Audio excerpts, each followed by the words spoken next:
So we already learned how to identify the molar ratio in a balanced chemical equation and then how to use it to predict moles of reactants and products. Now, when we go into the lab and do a chemical reaction, we can only measure our amounts that we need or verify how much we made in grams. So because of that, we have to add an extra step to that exact same problem that we've been solving, but this time converting between moles and grams at the beginning and at the end. Let's take a look at this. In real life, we have to measure grams. So we already know how to go from moles of substance A to moles of substance B using the molar ratio from a balanced equation, right? So let's just say that we have our starting unit as grams of substance A. Well, we can only use the molar ratio to convert between A and B that comes from the balanced equation. So if our starting point for our problem is grams, if our given is in grams, we can't do this thing that we've been doing in class, right? So what's the fix? Well, we already know how to go between moles and grams. We know this, right? So if our given unit is in grams, before we do the mole to mole conversion, we first have to convert between grams and moles of that substance. So remember that it's just going to the periodic table, putting mole of that substance on the top of your conversion factor and the grams on the bottom. So now we have moles of substance A. Then we can solve using our mole to mole conversion to find moles of substance B, right? So we're just adding an extra step onto the beginning if your starting unit is in grams. That's not a good unit for doing stoichiometry, so we have to get it into moles. Now, let's say then we get our answer. We know how many moles of B we're going to have, right? We found our answer. We compared moles of substance A to moles of substance B. Well, in the lab, if I need to get that many moles of B, or if I have to check to see if that's how many moles of B actually were made, I can't do that. I need to know how many grams that is. What is that equal to in grams? So once we figure out how many moles of substance B we have, we would have to add on an extra step, something we already know how to do, converting between moles and grams. So we get an answer, moles of our other substance. We have to get that into grams, so what do? We just, again, convert between moles and grams using the molar mass from the periodic table for substance B. Okay, you're going to put, in this case, because we're leaving moles and going into grams, now the mole of substance B would be on the bottom and the grams of substance B will be on top, so that moles cancel out. Okay, this is the general template. You might want to have this out when you're solving the problems to help guide you through the steps and kind of keep track of where you are in the problem. And we'll do a few examples here in this video and then practice more in class. Okay, also remember that this entire thing involves dimensional analysis. It involves making fractions with units that cancel, and we're just going to link them together like cars on a train.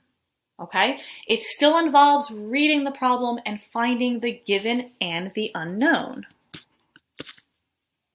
For the problem, how many grams of NH3 will I make if I react 1.11 grams of H2? This sounds very similar to the mole to mole things that we were solving, but it's got grams instead of moles, right? So again, find the given. The given is I have 1.11 grams of H2. And my unknown is to find how many grams of NH3. N2 is not part of the problem, so remember we can ignore it when we do our calculation.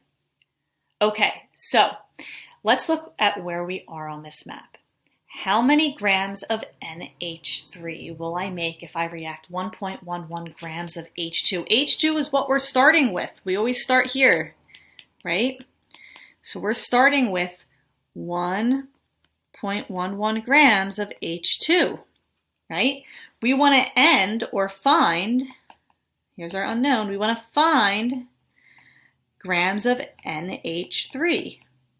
So we found our given and our unknown. Let's get our relationships, okay? So the masses have to come from the periodic table, and that middle section, the moles, has to come from the balanced equation.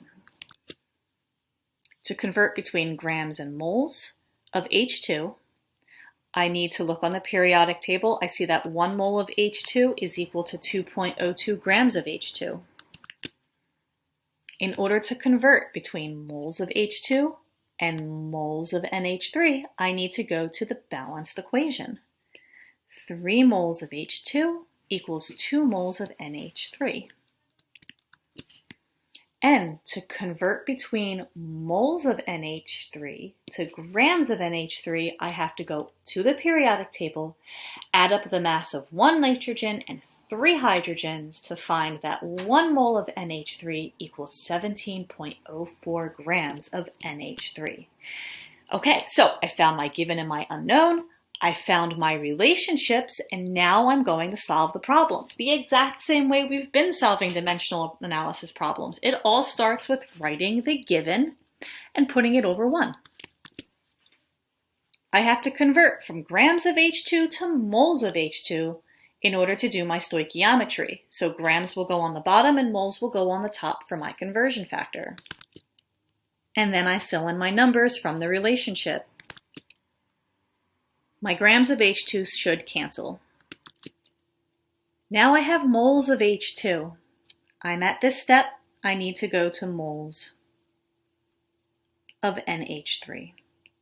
So I will now use my molar ratio to figure out how many moles of NH3 would be made.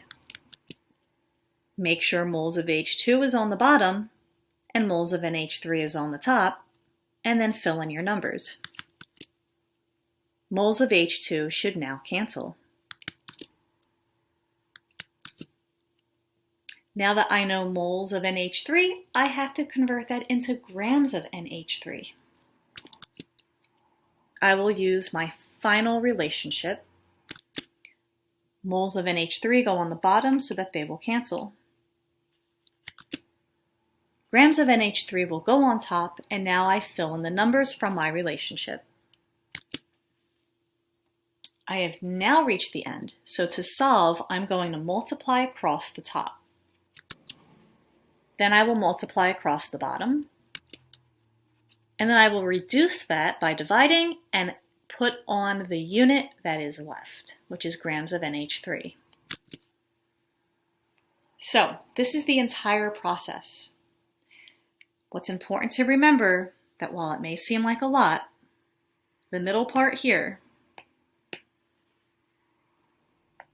is the same mole-to-mole ratio problem that we've been doing in class. And the other parts on the end are just converting between grams and moles for the same substance. We're just adding those to the beginning and the end of the problem. There are 2 practice problems at the end of this video, so I will go to the next slide. I'd like you to pause the video and try to solve it using this as a guide. Go back and watch how this was solved to help you out. Here is the same problem, only this time we're starting with 2.5 grams of H2. So look at the work from the prior problem and pause the video and try to solve this one. When you unpause the video, the answer will come up. Okay, so pause the video to check your work. There's a lot on this page. You should have 14.1 grams of NH3.